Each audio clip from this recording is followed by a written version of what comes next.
مختلف صورتوں کے نا مختلف فضائل نبی پاک نے بیان فرمائے۔ حضرت علی المرتضیٰ شیر خدا رضی اللہ تعالیٰ عنہ فرماتے ہیں کہ نبی پاک علیہ السلام نے فرمایا ہر چیز کی ایک دلہن ہوتی ہے۔ دلہن بیوی کے معنوں میں نہیں، دلہن سجی ہوئی چیز کو کہتے ہیں، عرب کے اندر دلہن ہے سجی۔ فرمایا ہر چیز کی ایک دلہن ہوتی ہے، تو فرمایا قرآن کی دلہن سورہ رحمان ہے، یہ سجی ہوئی صورت ہے یہ نا۔ اور اللہ بار بار کہتا ہے، بار بار فَبِأَيِّ آلَاءِ رَبِّكُمَا تُكَذِّبَانِ، او انسان تو اپنے رب کی کون کون سی نعمت کو جھٹلائے گا؟ پلٹ کے دیکھ تو صحیح، تو اپنے آپ کو دیکھ لے، اپنی آنکھیں ہی دیکھ لے، اپنا گھر ہی دیکھ لے، تو غور تو کرنا ذرا۔ یہ نا بہت سارے لوگوں کو بڑی دشواری ہوتی ہے، وہ ہر وقت ہاتھ میں رومال پکڑے رہتے ہیں، کہتے ہیں جی میرے منہ سے نا کئی دفعہ قطرہ نکل جاتا ہے تھوک کا، تو کسی کے منہ پہ پڑ جاتا ہے۔ میں ایک تحقیق دیکھ رہا تھا کہ جو لبلبا ہے نا آپ کی زبان کے نیچے، اگر زبان خشک ہو جائے تو کسی کھانے کا مزہ ہی نہ آئے۔ ڈاکٹر کہتے ہیں کہ اتنی قیمتی چیز ہے یہ جو آپ کی زبان تر رہتی ہے کہ یہ سارے ذائقے جو ہیں یہ آپ کو دیتی ہے۔ اگر کبھی زبان پک جائے نا تو اچھی طرح پکی ہوئی چیزیں بھی مزہ کوئی نہیں دیتی، بلکہ جلتی رہتی ہے ہر شے۔ اللہ نے جو بنایا ہے نا، جہاں بنایا ہے کمال ہی بنا دیا ہے۔ اور فرماتے ہیں فَبِأَيِّ آلَاءِ رَبِّكُمَا تُكَذِّبَانِ، اپنے رب کی کون کون سی، تو کہاں جائے گا؟ اور شروع کہاں سے کیا؟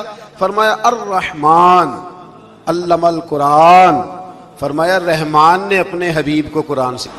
حضرت علی فرمایا کرتے تھے کہ میں اگر قرآن کی تفسیر لکھوں تو کئی اونٹ کتابوں کے بھر جائیں، پھر بھی تفسیر ختم۔ ہم پرانی بات نہیں کرتے، یہ گجرات میں مفتی احمد یار خان صاحب نعیمی حکیم الامت رحمۃ اللہ، قرآن مجید کے ایک پارے کی تفسیر لکھی تو پوری ایک جلد بن گئی۔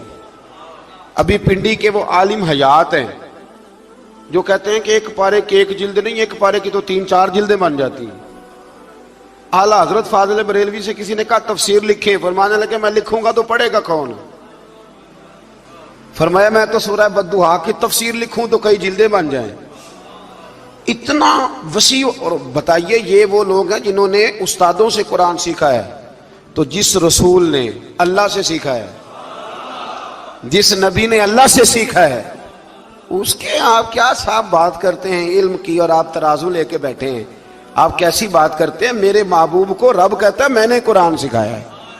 خلق الانسان، فرمایا پہلے قرآن سکھایا ہے، پھر میں نے اس انسان کامل کو دنیا میں پیدا فرمایا ہے۔ علمہ البیان، اور پھر میں نے اسے بیان سکھایا ہے۔ یہ بیان کون سکھاتا ہے؟ یہ قرآن مجید کہہ رہا ہے بیان کون سکھاتا ہے؟ کچھ دوست ایسے ہوتے کہتے فلانا آدمی مقرر ہے جی، تو کیا مقرر آدمی جو ہوتا ہے وہ بالکل فضول آدمی ہوتا ہے؟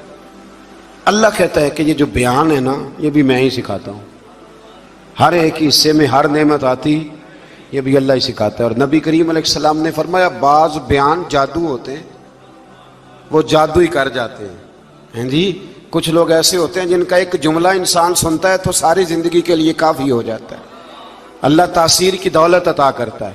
پھر بڑی ساری باتیں رب کریم نے ارشاد فرمائیں، فرمایا علمہ البیان الشمس والقمر بحسبان، سورج اور چاند حساب کے پابند ہیں، والنجم والشجر یسجدان، آسمان کے تارے اور زمین کے درخت اسی کے سامنے سجدہ کیے ہوئے ہیں، والسماء رفعہا ووضع المیزان، آسمان اسی نے بلند کیا ہے اور میزان عدل بھی اسی نے قائم کیا ہے، اللہ تطغوا فی المیزان، تاکہ تم تولنے میں زیادتی نہ کرو، وَأَقِیمُوا الْوَزْنَ بِالْقِسْطِ وَلَا تُخْسِرُوا الْمِیزَانَ، اور فرمایا اس طرح کرو کہ وزن کو ٹھیک رکھو انصاف کے ساتھ اور تول کو کم نہ کرو۔ پھر بڑی ساری باتیں ارشاد فرمانے کے بعد فرمایا وَالْحَبُّ ذُو الْعَصْفِ وَالرَّیحان، اناج میں جو بھوسا والا ہے اور خوشبودار پھول سارے کس نے پیدا کیے؟ فرمایا فَبِأَيِّ آلَاءِ رَبِّكُمَا تُكَذِّبَانِ، تو تم اپنے رب کی کن کن نعمتوں کو جھٹلاؤ گے؟ فرمایا خلق الانسان من صلصال کالفخار، ہم نے انسان کو بجنے والی